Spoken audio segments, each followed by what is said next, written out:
TP का वो मुझे चेंज करना है।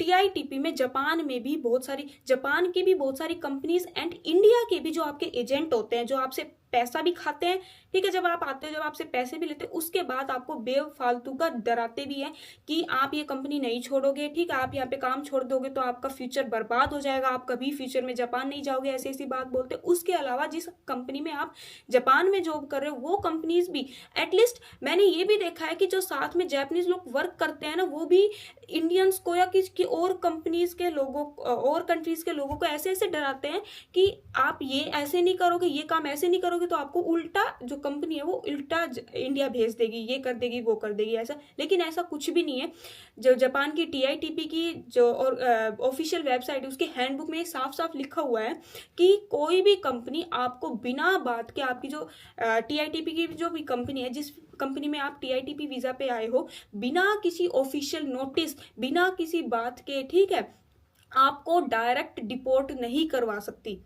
ठीक है, वो आपको काम से हटा नहीं सकती। आपने सुना भी होगा, जैसे इंडिया में आज अभी थोड़े दिन पहले की न्यूज़ है कि कौन सी बड़ी कंपनी ने ना अपने 30 to 70 जो वर्कर्स हैं उनको सीधा मतलब रिजाइन करवा दिया है ना, कि अब आप कंपनी मत आना कल से, ठीक है, एंड उनको अपनी जो उनकी सैलरी थी वो भी नहीं दी। एक बहुत बड़ी बड़ी कंपनियां थी, लेकिन जापान का ये रूल है, जापान में अगर आप किसी भी वर्किंग कंपनी में काम कर रहे हो, चाहे वो किसी भी वीजा पे कर रहे हो, ट्रेनिंग, एसएसडब्ल्यू वर्क,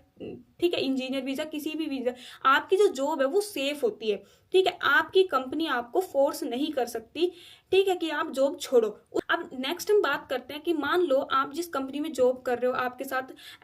लोग अब्यूज कर रहे हैं, हरेसमेंट हो रही है आपके साथ, तो आप क्या करोगे? इसके लिए भी जापान में बहुत सारी ऐसी हेल्पिंग विंडोज होती हैं जिसमें आप जाके हेल्प मांग सकते हो, लाइक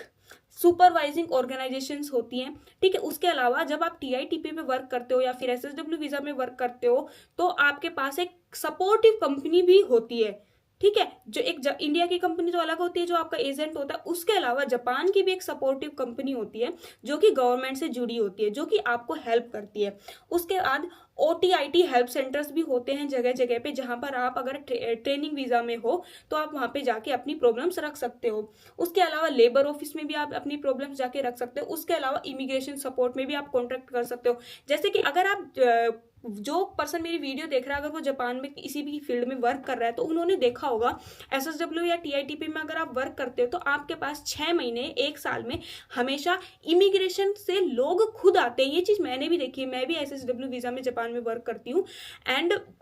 इमिग्रेशन ब्यूरो से 2 लोग हर साल, ठीक है, हमेशा आते हैं, ये आके पूछते हैं, आपके पास 30 to 40 मिनट्स बैठते हैं, एंड उनका जो पूरा फॉर्मेट होता है उसमें से जो सारे क्वेश्चंस होते हैं कि आपको सैलरी अच्छे से मिल रही है, नहीं मिल रही, आपको छुट्टियां मिल रही है, नहीं मिल रही, वहां से लोग स्पेशली आपको टाइम देने के लिए आते हैं और आपसे ये पूछते हैं। अगर आपको कोई भी दिक्कत है कंपनी से, तो आप उनको स्पेशली वहां पे बता सकते हो, वो आपकी हेल्प करते हैं। उसके अलावा जो आप जापान का ये रूल है, मुझे नहीं पता कि कौन कितनी कंपनियां इसको फॉलो करती है नहीं करती, कि जो आपकी सपोर्टिव कंपनियां हैं, ठीक है, एसएसडब्ल्यू वीजा में, ठीक है, टीआईटीपी वीजा में, उनके जो एजेंट्स होते हैं, सपोर्टिव कंपनी के जो वर्कर्स होते हैं ना, वो भी आपसे हर 3 महीने में एक बार जरूर मिलने आते हैं, ठीक है। उसका भी रूल होता है कि उनको भी अपना जो फॉर्मेट होता है उसमें साइन करवाना होता है कि भाई आप 3 महीने में एक बार वो मिलने जिस भी आप कंपनी में वर्क करोगे ना, उसमें एक बार जरूर आएंगे, ठीक है, आपसे पूछने कि आप ठीक हो या नहीं हो, ठीक है, आपके जो फ्यूचर प्लान है वो क्या है, हम उसमें आपकी क्या हेल्प कर सकते हैं ताकि आप जापान में लॉन्ग टाइम तक रह सके, ठीक है, आपको सैलरी अच्छे से मिल रही है, नहीं मिल रही है, कंपनी में कोई दिक्कत तो नहीं है, ये सारी चीजें पूछने आपका सारा पूछने के लिए। तो जो ये लोग ये बोलते हैं कि डायरेक्ट डिपोर्ट हो जाओगे, ये हो जाएगा, वो हो जाएगा, तो ऐसा कुछ भी नहीं होगा। लेकिन अगर आप खुद ही इलीगल काम कर रहे हो तो फिर ऐसा जरूर हो जाएगा, ठीक है। जापान के जो रूल्स हैं वो जापान की जो गवर्नमेंट है वो भी अच्छे से फॉलो करेगी। अगर आप इलीगल वर्क करते हो तो आपका